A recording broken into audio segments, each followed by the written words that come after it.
আসসালামু আলাইকুম। আজ আমি তৈরি করে দেখাবো কাঁঠালের বিচি দিয়ে খাসির মাংসের রেসিপি। কাঁঠালের বিচি দিয়ে খাসির মাংস রান্না করতে আমি একটা হাঁড়িতে নিয়ে নিয়েছি 1 কেজি খাসির মাংস। আমি মাংসটাকে মাখিয়ে রান্না করব।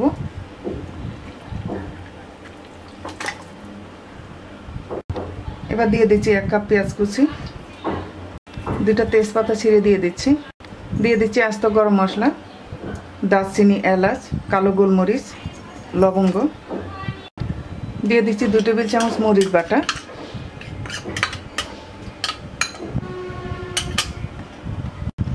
1 চা চামচ দিয়ে দিচ্ছি ধনিয়ার গুঁড়া, 1 চা চামচ হলুদের গুঁড়া, 1 চা চামচ দিয়ে দিচ্ছি ভাজা জিরার গুঁড়া, 1/2 চা চামচ গরম মশলার গুঁড়া, 2 টেবিল চামচ দিয়ে দিচ্ছি আদা রসুন বাটা,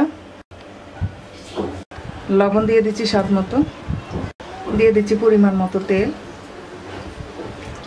এবার হাত দিয়ে ভালো করে মাখিয়ে নেব।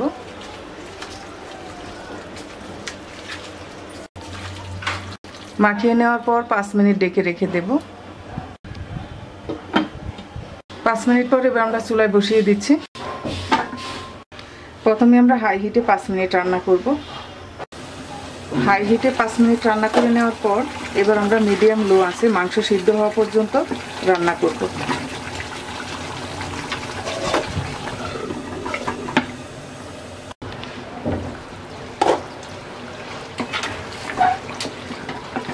মাংস কষিয়ে নেওয়া হয়ে গেছে আর কষাতে কষাতে মাংস সিদ্ধ হয়ে গেছে। এই পর্যায়ে আমি দিয়ে দিচ্ছি কাঁঠালের বিচি, দিয়ে আমরা 5 মিনিট কষিয়ে নেব মিডিয়াম আঁচে।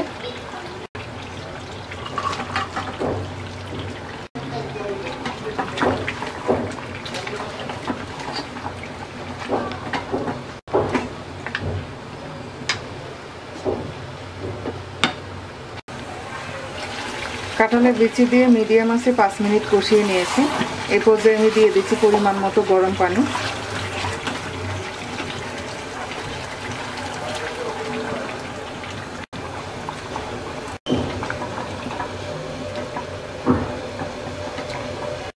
দিয়ে দিচ্ছি 5-7টা আস্ত কাঁচামরিচ। এবার মিডিয়াম আঁচে ঝোলটা ঘন হয়ে আসা পর্যন্ত রান্না করব।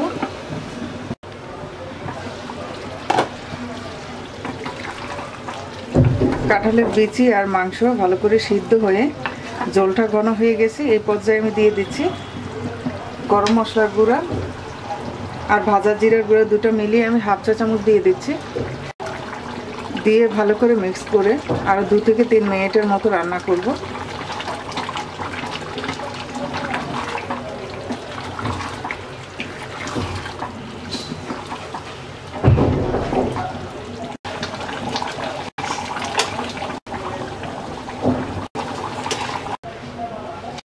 তৈরি হয়ে গেছে কাঁঠালের বিচি দিয়ে খাসির মাংসের রেসিপি। আশা করি আপনাদের কাছে ভালো লাগবে। আজ এই পর্যন্তই। সবাই ভালো থাকবেন। আল্লাহ হাফেজ।